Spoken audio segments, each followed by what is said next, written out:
welcome you to my 1, 2, 3 method for playing advanced guitar rhythm course. This course is all about chords and chord melodies. Before I get into those, I first want to introduce you to some of the course material. On the CD here, you'll find there's several files. The first and most important file is the course file. This file is called Advanced Rhythm Course. This is a Word for Windows file, and I highly recommend that you print the file out and refer to it often. It's about 19 pages long. Also within that file, there are some sound clips that you can practice with when viewing the file on your PC. Next, there's a transposer file, which is an Excel spreadsheet. This spreadsheet contains a key and chord transposer and 5 more practice songs. Thirdly, there's a README file that explains how to print and make a cardstock copy of the advanced chord transposer and speller. This is what that looks like, and it's a very handy reference for future activities. You can take it with you wherever you go. It has the chord symbols that I advocate learning, and it has your finger positions, and you can transpose to any key, and it also shows you the notes within the chord for each one of those keys. Lastly, there are some instructions in the file for how to use the ACTS, and there's a chord chart, a guitar fingerboard chart with all the notes on it, and a course completion certificate. Now let's talk about chords and chord melodies. To master this course, you need to do 2 things. Learn to master the 1, 2, 3 chords, and practice and practice and practice.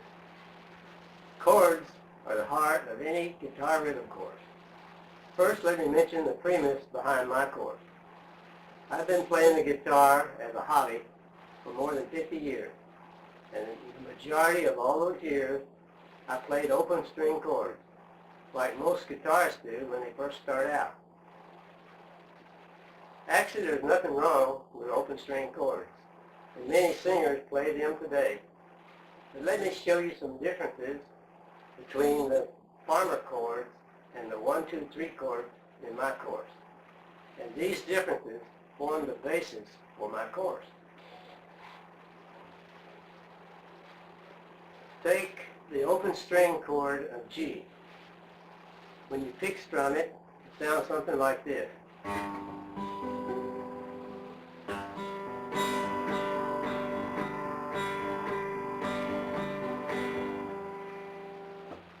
Notice when I lifted my fingers up that the middle chord, the middle strings keep ringing.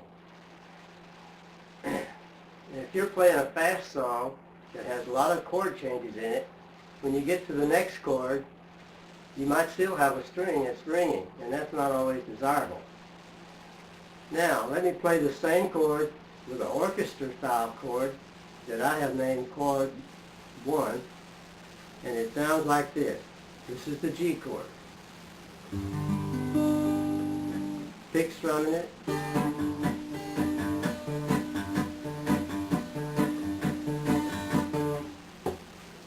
You notice how you have more control over the tempo of the song? Let's take another example of an open chord, which is called C.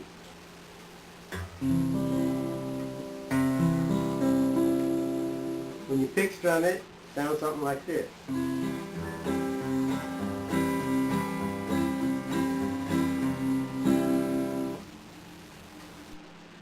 When you play this same chord in orchestra style, it sounds like this when you pick strum it.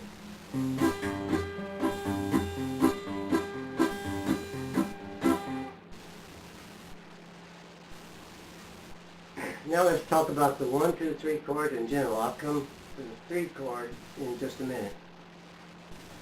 Chord 1 in its first position is F. First 3 frets sounds like that. Move it up 1 fret, play the same chord, you're in the G flat position.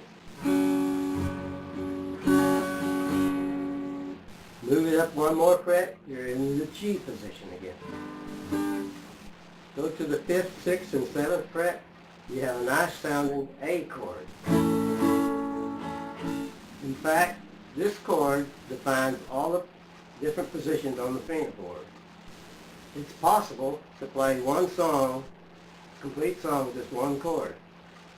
In fact, I have an example in my course that does just that. You've probably already discovered that most guitarists like to play this chord frequently. This chord has 12 names depending on its position up and down the fingerboard.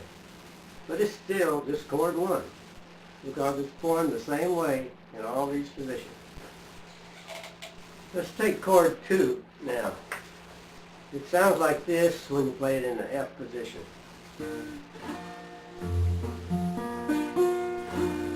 This is a B flat chord. This is a rich sounding chord, but it may be a little difficult for some of you to make.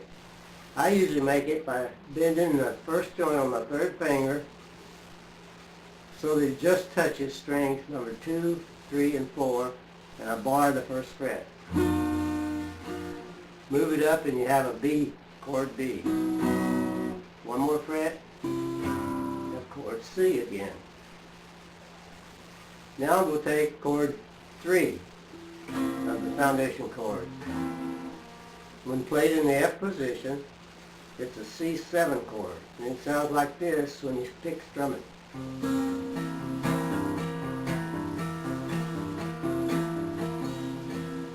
Notice that I'm alternating with my 3rd finger. I'm alternating on the 5th and 6th string, back and forth.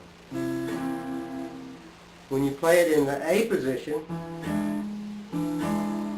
you can play all the strings and you can still alternate it. When you play it in the F position, you can play all 6 strings. But in the other positions, you should only strum the 4 middle strings. You can do this by strumming upward. This is how the 1, 2, 3 chords sound when you play them all together.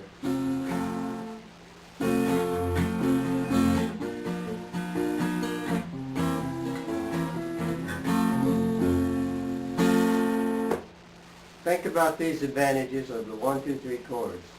First of all, they're rich sounding chords, and just many songs can be played with just those 3 chords. Next, they can be played all in one position, and also they can be played anywhere up and down the fingerboard. The last subject I need to mention is chord variations. The 1, 2, 3 chords each have variations. For example, you can change chord 1, which I'll play it in the F position, change it to a 7th chord simply by moving your little finger to the 2nd string next higher fret. Now if you move your little finger back down within the 3rd fret, you have a F6 chord. This is a good chord for ending a song with. If you move your little finger down to the 1st fret, down to the 1st string,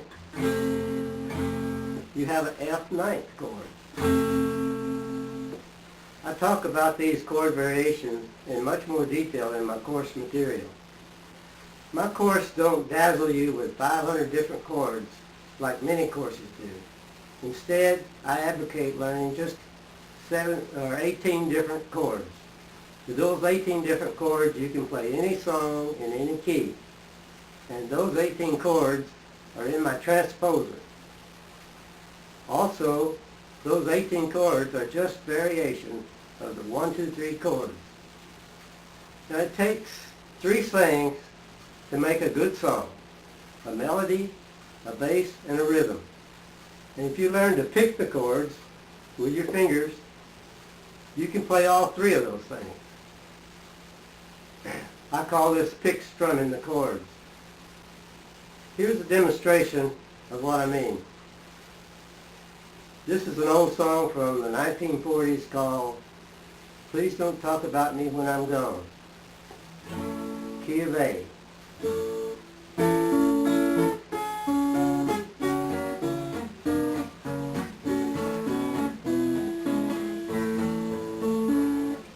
Please don't talk about me when I'm gone, oh honey, though our friendship ceases from now on. If you can't say anything that flies, it's better not to talk at all, that's my advice. We're parting, you go your way, I'll go mine, it's best that we do. Here's a kiss, I hope that this brings good luck to you. Makes no difference how we carry on, remember, just don't talk about me when I'm gone.